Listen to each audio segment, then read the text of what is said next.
Hola, estamos en nuestro segundo capítulo de este recorrido por poner en valor a personas, artistas, espacios, mujeres, hombres que han dedicado su trayectoria a cultivar la palabra contada, a dedicarse a transmitir historias o transmitir tradiciones.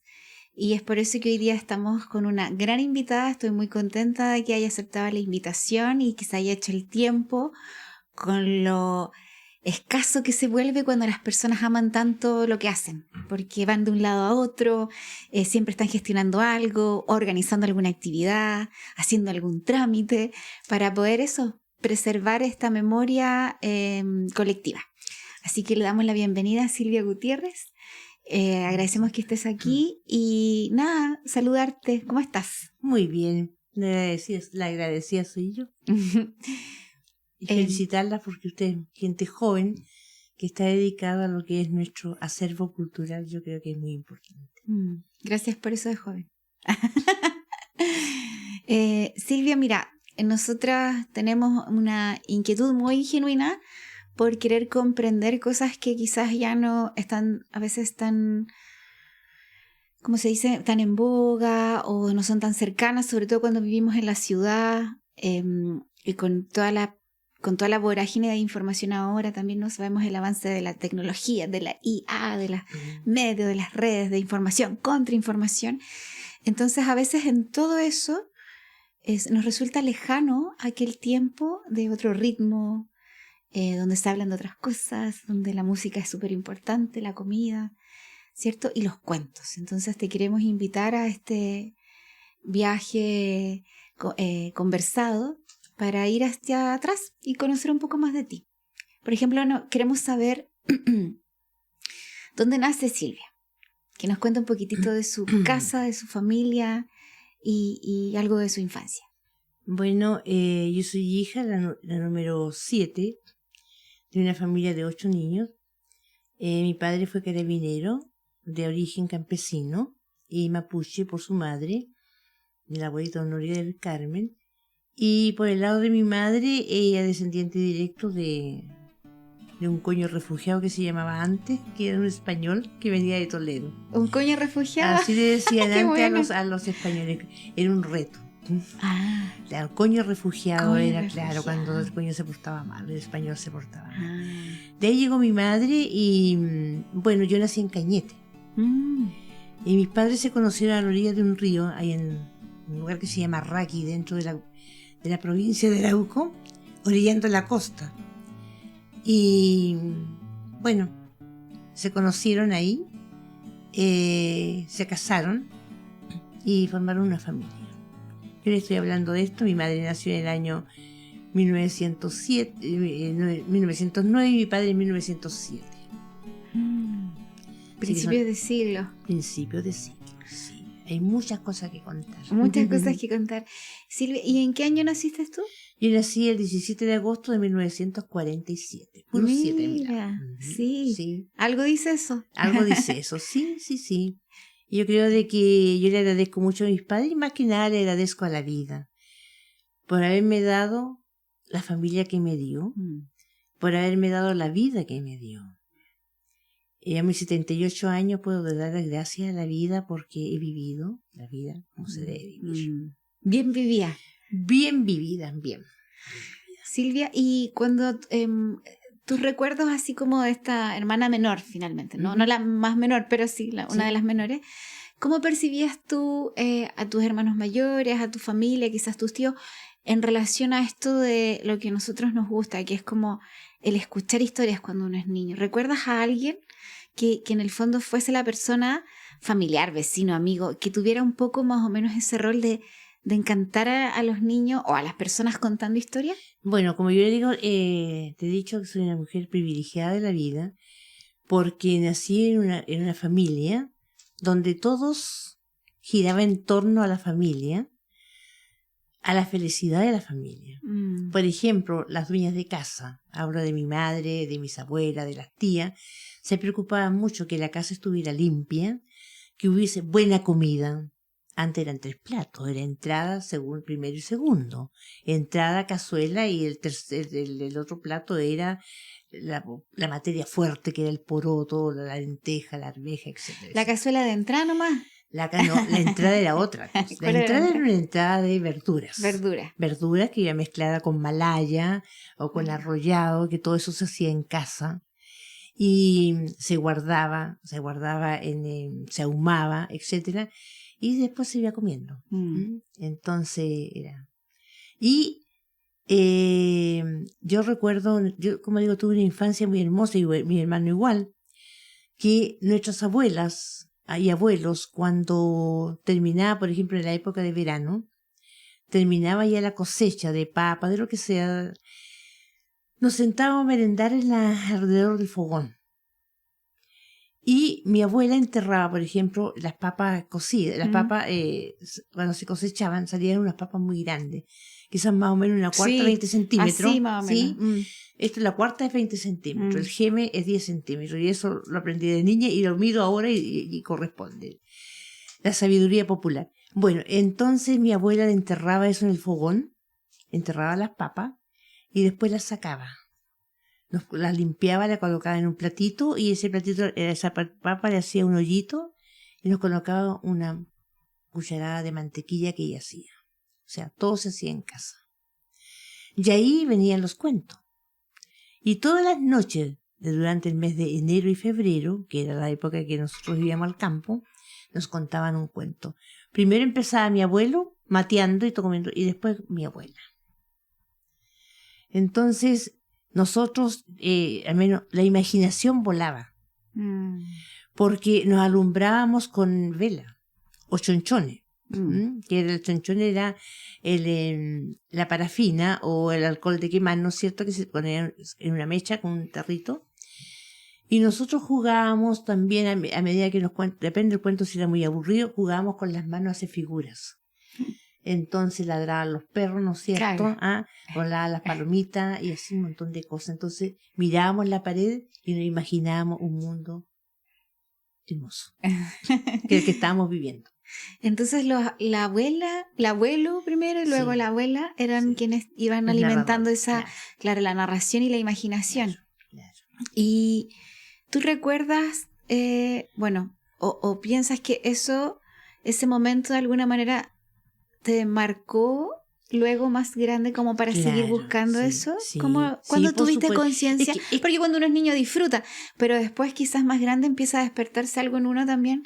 Bueno, es una forma de vida que se va dando. Yo creo que nosotros somos igual que la siembra, igual que la tierra. Cuando uno tira el grano a la tierra, espera, se pudre, ¿no es cierto?, muere y después renace. Como somos nosotros. Sí. Entonces después se cosecha. Y yo creo de que en las almas de las personas, yo soy una convencida que uno viene a este mundo a cumplir una misión. Uno cumple la misión, tarde o temprano, se va. No se va antes ni después, se va cuando cumple la misión. Y yo creo que de todos mis hermanos, la que captó todas esas cosas fui yo. Porque me eduqué en un colegio que no era de mi condición social, pero mi madre, pobrecita ella, era muy arribista. Pero eso me enseñó. Y mis compañeras se reían de estas creencias, se reían de mis cosas. Por ejemplo, cuando me contaba la monja, ¿dónde fueron ustedes? Bueno, fueron a Zapallar, fueron a la nieve, la vacaciones de invierno. Y yo fui al campo donde mi abuelita y sacábamos leche. Entonces, pero leche, y los trabajadores no sacan leche, no sacábamos nosotros. Entonces, eso me reafirmó quién era yo. Y eso nos sirve para vivir cuando uno quiere hacer las cosas. Puede vivir en la ciudad manteniendo la paz, manteniendo el ritmo que se tenía. No tan lento, pero sí se equilibra, ni muy apurado ni muy lento. Pero eso habla de tu fuerza interna, de una profunda fuerza interna tuya, sí. Porque de niña, o sea, de hecho, como me hace acordar, me pasan muchas cosas con eso que dijiste. Me hace acordar de mi abuela y de mi mamá, que son mapuche, Y mi mamá contaba que cuando ella se iba caminando a la escuela que estaba más en la ciudad, no en la del campo, ¿no? Porque después del sexto básico tú tienes que ir a otro lado. Entonces ella en ese minuto estaba empezando el tema de la beca indígena y las llamaban a voz alzada en la sala y María Filún, salga. Y eso significaba que la nombraran solamente por el derecho a la beca una humillación, ¿no? Como una burla. No era algo como de enorgullecerse. Entonces, así, como sabemos, le ha pasado a muchas generaciones de gente que transitó ese cambio del campo a la ciudad, donde optaban o por enorgullecerse, como en tu caso, o significaba que la gente inhibía ese saber y se blanqueaba, entre comillas, ¿no? Y empieza a tomar otro tipo de cultura, más como la chilena, por decirlo de alguna manera. Y eso que dices tú habla entonces que tú de niña lograste entender, como decías, y tuviste la fuerza para igual seguir contándolo a pesar de que te molestaran, y quizá eso te templó para venirte, o cuando llegaste acá a la ciudad, seguir, a pesar de que todos los ritmos de acá, la forma de la construcción de las casas va en contra de ese ritmo. Entonces, ¿cómo fuiste tú encontrando quizás herramientas en lo que ibas haciendo, por ejemplo, estudios, o con qué personas te fuiste juntando que te permitieron también como sostener esa idea? Bueno, yo pienso de que uno se va encontrando con la gente que tiene que encontrarse. Dirán ustedes de que uno empieza así como a conversar desde el punto de vista porque le ha ido bien, ¿no? No me ha ido tan bien como yo quisiera, pero sí yo pienso de que la vida nos pone a nosotros obstáculos y caminos limpios. Yo estuve en ese colegio, yo tuve un problema que tenía dislexia. Tengo dislexia y justamente le comentaba delante de la señorita que me trajo que las monjas contrataron a una psicóloga orientadora. Me da risa. Porque ella me dijo, tú no sirves para nada, me dijo. Tú no sirves para estudiar. Yo creo que trapeando un piso te va a ir muy bien. Ella tenía que ayudarte. La psicóloga. Por eso que me da risa. ¿Cómo no me da risa? Bueno. Pero eso, ¿qué hizo en mí? Me hizo una persona rebelde. Muy, muy rebelde. Entonces, el trapear piso no es ninguna humillación. Pero resulta de que como ahora se están dando que las personas, no todos nacimos para ir a la universidad. Y no todos los universitarios, yo trabajé 44 años en la Universidad de Concepción y no todos los universitarios deberían estar ahí. Como dice un refrán, no están todos los que son, ni son todos los que están. Ese es muy, muy sabio, ese muy sabio. Y bueno, en resumidas cuentas, yo me siento que soy una persona feliz. He logrado lo que he ido soñando. Cuando empezamos con el Centro Curarrehue, de primera sí hubo gente que ayudó y después nos separamos. ¿En qué año empezaron? Empezamos a trabajar. ¿Dónde esto? Yo siempre traje esta tradición de mi familia. Sí, disculpa, para que nos siga la gente. Entonces, de Cañete, ¿cierto? Estuviste en ese colegio que te puso tu mami. Ya. Ahí conocí la vida de las minas. Ya. Incluso una vez casi me prometí en una mina. Un minero se sacó el cinturón y me iba a azotar porque las mujeres no podían entrar a la mina. Claro. Traían mala suerte. Sí, mala suerte, sí. Y secado de mierda. Y tuvimos que seguir arrancando porque... Sí, pues. Ya, después de ahí nos fuimos a Arauco. Se venían como acercando. Ahora, ¿por qué nosotros no lo hicimos? Porque mi padre, como fue carabinero, lo trasladaban. Ya. Entonces de Arauco, y después en Arauco nos quedamos, porque él después terminó jubilado en Coronel.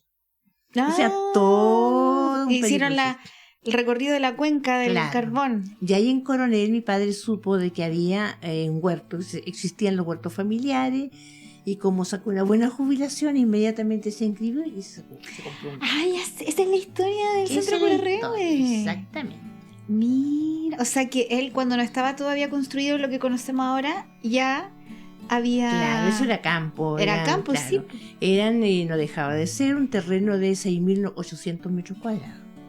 otro era de 6.900 metros cuadrados. Entonces, bueno, mi padre ahí, eso se hizo a nivel latinoamericano.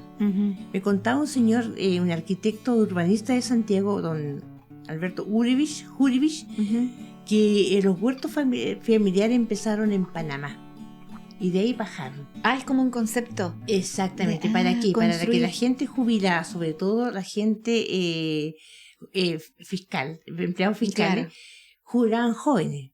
Entonces, ¿qué iban a hacer con todo ese lapso de vida? Iban a envejecer. Entonces, que hicieran algo productivo, los huertos. Ahí se cosechaba, se sembraban, pueden ser flores o verdura o cualquier cosa, frutos, árboles frutales, etc. Y mi padre quedó con eso y empezó a trabajar en la hortaliza. Y él se dedicó a plantar orégano. Y el orégano era un inmenso paño que se llama de tierra, donde cultivaba su planta y se los vendía a una señora de La Vega que estaba acá antes en Concepción, en la calle Caupolicán, pasado Maipú. Ahí estaba La Vega. Después se fue a La Vega Monumental. Allá de ahí traía su orégano. Claro, entonces así iba a comprarle en vivo, en verde que se llama. Ya. Iban a revisar las hojitas y nosotros no podíamos sacar nada de esa plantación. Porque ya estaba vendida. Eso iba a vendido en verde. Sí, como los discos ahora. Se compran antes. Ya. Mire, y ahí entonces usted ya más o menos ¿cuántos años tenía cuando llegó a los huertos? Cuando llegué a los huertos tenía de ahí 58, 11 años. 11 años. 11 años. ¿Y de ahí siguió estudiando? De ahí, una vecina que tenía a su hijita en la escuela 4, ahí me matricularon y me iba con ella y me venía con ella. Ahí estuve 2 años. Y después ya mi madre no quiso que estuviera en la escuela pública y me metió al colegio. Me matricularon externado en Inmaculada Concepción. Ya. ¿Y ahí bien? Bien, porque aprendí a vivir. ¿Y ahí se siguió alimentando la rebeldía? Sí. No, con mayor fuerza. Con mayor fuerza porque incluso cuestioné mi fe. Yo salí del colegio prometiendo, el día de mañana si tengo una hija, jamás la pondré en un colegio monja. Perdone que diga esto, pero es mi verdad, es mi realidad. Donde menos se practica el cristianismo en un colegio de monjas. Porque el clasismo es terrible. En circunstancias somos todos iguales. Sí, y quizás la rigidez, como el castigo también, ¿no? Como una cosa muy castradora de... Claro. El doctor Günther Schaffer, un fisiólogo que tuve la dicha de trabajar con él en fisiopatología, me decía, el Dios del cristiano es un Dios cruel. Y por Dios que cruel. Sí, eso es verdad. Y ahora, a mis 78 años, vuelvo a decirlo, soy una convencida de que Dios no es ese Dios que nos dice la Iglesia. José Saramago, un escritor portugués, tiene una frase fabulosa. El hombre creó a Dios a su imagen y semejanza. Y es una gran verdad. Digo verdad porque es B corta. Entonces ya hablan B labial y B dental. Sí. Es una gran verdad. Entonces el Dios que uno tiene está acá. Donde está el equilibrio entre el corazón y la mente. La mente es muy fría. La mente es muy peligrosa. Pero el corazón es muy ardiente. Pero el corazón entibia la mente y la mente le da un poquito de frío al corazón. Lo templa. Lo templa, así exactamente. Que templa, entonces yo creo de que eso es mi gran sueño, es buscar ese equilibrio. Y ahí luego de que saliste de ese colegio, y bueno, hiciste esa como promesa, y viene un camino también luego de estudiar, sí, de universidad, ¿y cómo se perfila ese...? Bueno, no quedé en la universidad, por supuesto. Ya. Me fue pésimo. Y pues estas cosas debía entrar a trabajar a la universidad. ¿Sí? O sea que igual entró a la U. Igual entré a la U y igual estudié en la U. Y sabe que yo entré a trabajar a un departamento que era de cirugía experimental, donde se experimentaba. Y de ahí salieron muchos programas, muchas soluciones para muchas enfermedades. Sobre todo un trabajo que hizo el doctor en paz descanse, Alberto Lleras Soto, hizo los trasplantes de válvula. Que antes la gente tenía que irse a Santiago, y eso era un costo terrible fuera de la enfermedad para la familia. Había que pagar pensión. Y usted sabe que la gente cuando ve necesidades, a río revuelto ganancia de pescadores, dice el refrán. Así es que el doctor empezó a hacerlo acá. Y se logró hacer ese trabajo. Un trabajo muy hermoso. ¿Y usted cuál era su rol ahí en ese...? De laborante, yo preparaba todo el material. Todo. Un auxiliar que tenía un amigo. Más que auxiliar, fue un amigo. Un hombre muy sabio también. Trabajábamos en equipo. Yo por eso digo que el trabajar en equipo es muy bueno. Todos aportamos todo. Porque eso eso nos quita el ser egoísta. Eso nos abre el espacio para decir, yo solo no lo puedo hacer. Porque en este mundo, en esta vida, el hombre solo no puede vivir. Siempre necesita de una mano.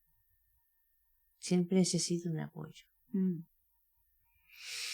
Qué bonito. Y ahí, ¿cómo en este laboratorio, en esta experimentación, empieza a... O se, no sé, se define tu camino luego como cultora? Bueno, entonces había muchos días que no se trabajaba, prácticamente no había, o sea, siempre se trabajaba, por supuesto, pero no era tan intenso y sobraban minutos, sobraban horas. Y yo le decía a mi jefe, que lo quise como si fuera mi segundo padre, al doctor Rubén Maldonado Ruiz, me dijo, doctor, vaya a la Sala Chile. ¿Ah? De la biblioteca de la universidad. Y me iba a la Sala Chile a leer cuentos, libros de escritores costumbristas, porque ahí salía todo. Entonces yo llegaba a la Sala Chile, como era funcionaria, pedía el teléfono, el anexo, y decía, doctor Maldonado, estoy en el anexo, por decirle 2528. Ya. Entonces, ¿había alguna cosa? Llamarme, Silvia, la necesitamos acá. ¿Y le avisaban? Le avisaban, entonces yo me iba para allá. Ajá. O sea que usted, mire, qué interesante, ¿ya? Y entonces tenía ese tiempo para leer. Claro, entonces por eso digo, cuando hay personas en la vida que nos ayudan, porque él me ayudó mucho. Y después conversábamos. Y era un hombre que vivía mucho, un hombre sabio. Y me contaba de que él, por ejemplo, estuvo haciendo una beca en Colombia, en el Mato Grosso, y dice de que de repente vio un señor que era un señor gordo, un nativo, desnudo hacia arriba con el taparrabo, y tenía un cinturón. Y en ese cinturón tenía una bolsita, y en la bolsita tenía un polvo. Y al lado de él llegaba gente, los niños, a sacarse muela. Entonces el niño se arrodillaba al lado de él, y él le abría la boca y metía la mano en la bolsita, bolsito, sí. Y sacaba un polvo y empezaba a sobar el diente, como una anestesia. Claro. Y de repente, ¡pum!, salía. Y quisieron saber, nunca lograron saber qué era. No me puedo creer. Entonces él dijo de que era un polvo de ahí mismo, de ese espacio, de una hierba. Una hierba que preparaba. Y eso me hacía, yo le decía, doctor, eso me hace mucha gracia, porque mi abuela Elisea, que en paz descanse, yo siempre digo esa palabra, mi abuelita Elisea me decía que nosotros somos parte de la naturaleza. Nosotros no somos dueños de la tierra es dueña de nosotros. Por lo tanto, la tierra nos da y nos quita. Nos da salud y también la quita. Nos da la enfermedad y también la quita. Entonces hay que saber elegir de dónde sacar la hierba especial para sanar. Y eso es, ¿cómo se logra eso? Observando. Mirando. Y experimentando también.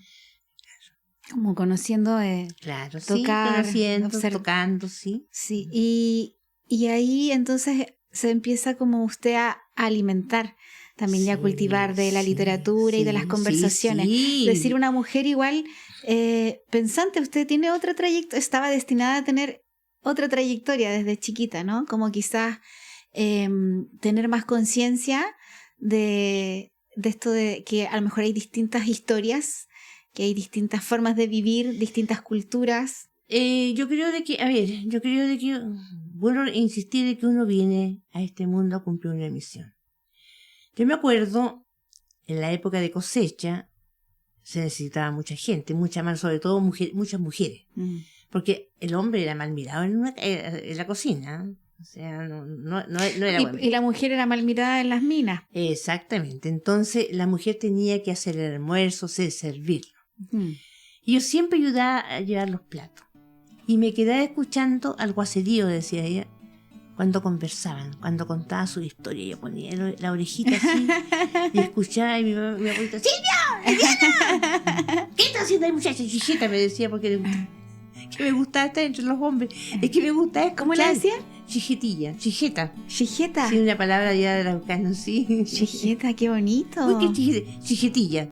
¿Ah? Que alocada, intrusa. Mira, chijetilla, me encantó. Así es que, pero yo escuchaba eso y me gustaba. Ya. Las adivinanzas. La adivinanza. Sí.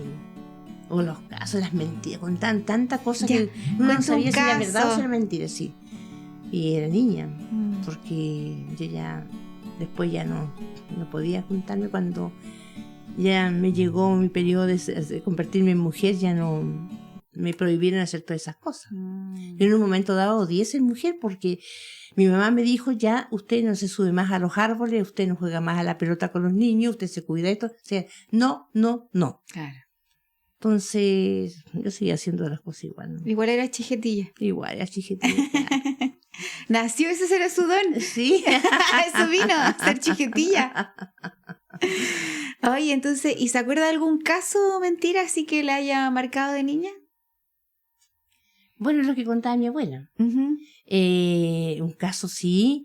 Ahora, yo creo que tanto los cuentos como los casos, todos dejan una moraleja. Dejan una condición de que si cuando la persona es perseverante, por ejemplo, siempre logra su objetivo. Y eso lo digo yo, fue lo personal. Hay un lugar que se llama Punta Lavapié, allá en Arauco, que da la vuelta hacia el Pacífico. Es muy linda, eso si lo pueden ir a conocer, vayan. Por ahí por la década del 20, el 30, había una familia que eran 5 hermanos, 4 mujeres y un hombre. Y el hombre era adorado y venerado porque era el jefe de hogar. Él tenía mucha plata. Pero este señor empezó a buscar mujeres y ninguna le encontró. Y había cercana, como un par de kilómetros de ese lugar, había una niña que había quedado sola porque sus padres se murieron. Y ella vivía del cultivo de la tierra, de su huerta, y tenía un bote. Y resulta que ella hacía harina, todo lo que hacía, las cosas las traía en su bote a Lota. Porque en Lota estaba la feria, muy famosa la feria de Lota. Todavía lo es, y es muy linda la feria de Lota. Bueno, este señor se enamoró de ella. Usted comprenderá de que las hermanas no la podían ver, porque vieron en ella a una intrusa, a una aprovechadora. Entonces, bueno, cuento corto, se casaron. Y tuvieron un hijo. Y seguían trabajando, y el hombre era medio flojo. O sea, la mujer, yo digo que muchas veces las mujeres somos culpables de que los hombres sean como son. Algunos flojos, machistas, etcétera, etcétera. Bueno, entonces, este señor hacía aspaviento de lo que tenía. Me explico. Por ejemplo, antiguamente, en esa época, no existía el banco. Existía la caja de ahorro. Y no hasta poco, yo creo que más o menos hasta la década de los 50 existía la famosa caja de ahorro, que después se transformó en el Banco Estado. Banco del Estado. Banco del Estado. Entonces, había unas bolsas que eran de loneta. Una loneta gruesa, un género muy grueso, y que tenía unas hebillas, y eso se amarraba con un candado. Ahora, entre el techo, el cielo raso y el techo había un espacio. Eso se llama soberano, le decía la gente. Bueno, como un altillo, un entretecho. Como un entretecho, pero decían soberano. Soberano. Bueno, entonces este señor juntaba su plata y después se iba en carreta a dejar la plata al banco, a la caja de ahorro. Pero como era medio tacaño también, no prefería tener la plata guardada. ¿Y qué pasó? Que un día había muchos cuatreros en Arauco, gente que robaba animales, abigato, creo que se llama eso de robar animales. ¿Y sabe cómo querían saber si la persona tenía plata en casa? Mandaban a un niño a cambiar un billete duro. Uno grande. Ese el billete duro era el grande, ¿eh? Como sería ahora el billete de 20.000 claro, pesos. Que un tiempo fue el de 5, luego el de 10. Claro, después el de 1.000 pesos, el de 500, que salió una mujer así muy linda, sí. En uno salía Pedro Valdivia. Sí. En el de 500. Claro. Bueno, entonces fue un día un muchachito a cambiar un billete. Y la niña le dice, no tengo. Entonces el hombre le dice, no, si hay, saca de la talega chica, porque la grande ya está cerrada. ¡Ay, dijo todo! El cabrón escuchó, También el niño escuchó, y se fue, muchas gracias, y llevó el billete que le decían antes, el billete cambiado. Entonces dijeron, ya, nos dejamos caer. Y pasaría una semana, cuando dice de que el niño, como tenía 7 años, estaba durmiendo a la costa, después que de la merienda, lo acostaron, y ellos se quedaron, porque eso es como un acantilado, y domina todo el Pacífico. Y dice que abrían la puerta, había noche de luna, abrieron la puerta, estaban tomando mate y conversando, porque tenían una relación muy bonita. Muy bonita, o sea, se llevaban bien. Se llevaban a pesar muy que él bien. era tacaño y Sí, medio no, flojo. No, parece que la niña era muy inteligente, era inteligente porque lo demostró. Bueno, cuento corto, vieron un bote que venía por el mar, me imagino. Eran 5 personas. Pensaron que no le dieron mayor importancia. Y después el bote salió y quedó el bote solo y subieron por el acantilado los 5 en fila india, uno detrás del otro. Y llegan a la puerta y le preguntan, ¿el dueño de casa está aquí? Sí, yo soy. Ya, pásame la talega grande. Y le empiezan a pegar. Y el hombre gritaba y la mujer gritaba pidiendo auxilio, pero alrededor no había nadie, ningún habitante. O sea, más o menos los pumas. Era muy lejos. Pero esta mujer, cuando vio que le estaban pegando tanto los 5 hombres, toma la tetera y la da vuelta en el fogón. Como estaba con fuego, eso explotó, ¿no es cierto?, en vapor, en ceniza, sí, claro, en todas esas cosas. Y la cocina era la pared atinglada, que se llama tablas tingladas, que significa una encima de la otra. Entonces por dentro van quedando un espacio, un orificio. Y ahí enterraba los asadores. Y toma un asador y va a donde el más grande y se le enterró en la guata. Y lo traspasó. Bueno, cuento corto, el hombre pegó un inmenso grito y lo empiezan a buscar, pero ella tira la tetera con agua. No, si la mujer es muy habilidosa. Tira la tetera el agua al fogón y se forma esa nube. Entonces dice, déjenla tapar, qué sé yo. Llévenme al hospital porque estoy grave. Le dejan de pegar y se van. Y le sacaron el atravesado. Claro, y le sacaron el asador. Y todo lo improperio que le dijeron, la amenaza. Entonces ella salió inmediatamente corriendo a pedir auxilio. Bueno, logró que llegara gente y lo echaron al bote al caballero y lo trajeron a Arauco, lo más pronto posible. El señor venía inconsciente. La hermana, Arpía, como somos muchas mujeres algunas veces, se fueron en contra de ella, que era una china mugrienta, así se hablaba antes. Esta china mugrienta tiene que haber tenido un marchante. El marchante es el amante. Así se dice el marchante. Joven, y él lo mandó a matar para quedarse con la riqueza. ¿Y sabe lo que hicieron la hermana? Le quitaron el niño. Chuta. Se lo quitaron. Que era el sobrino de ella. Exactamente, pero ella lo criaron para criarlo con otros modales. Y ella estuvo como 2 semanas viajando, tratando de que el caballero se salvara y murió. No. Y la querían echar, ella se afianzó en su tierra, de no la podían echar, pero le hicieron la vida imposible. Y esta mujer joven vistió de negro. Y antes las mujeres andaban con una mantilla, se tapaban la cabeza. Estoy diciendo del 20 al 30. Sí. Entonces esta señora se sintió protegida con el cura. Iba todos los meses a preguntar si nadie sabía de nada. ¿Quién mató a su marido? No, todos decían que ella había mandado al amante a matarlo. Pero esta señora, tanto viajar al pueblo de Arauco, a la salida del pueblo de Arauco había una carnicería. Y este señor era un hombre casado, el carnicero, y la señora tenía un bolichito, se llamaba, un negocio pequeñito. Boliche le llamaba a la gente. Y se hicieron amigas. Ella le compraba unas cositas y se hicieron amigas. Bueno, pasaron, dice, ella ya 1 año, 2 años, al tercer año estaba como perdiendo ya la esperanza. Pero seguía luchando por su hijo, más que nada para recuperarlo. Y resulta que un día ella, si las cosas se dan porque tienen que darse, dice que un día ella estaba haciendo trámite porque el cura le dio otras directrices que se fuera a buscar por otro lado. Cuento corto, se le hizo demasiado tarde para ir, el mar estaba medio picado. Entonces no quiso irse en el bote y le pidió alojamiento a esa señora, una piececita para dormir. Y estaban las mujeres en la noche, en la tarde ya, tomando mate, compartiendo, porque la señora prácticamente vivía sola, no tenía hijos, y el hombre vivía en la carnicería muy machista, y hacía sus cocimientos.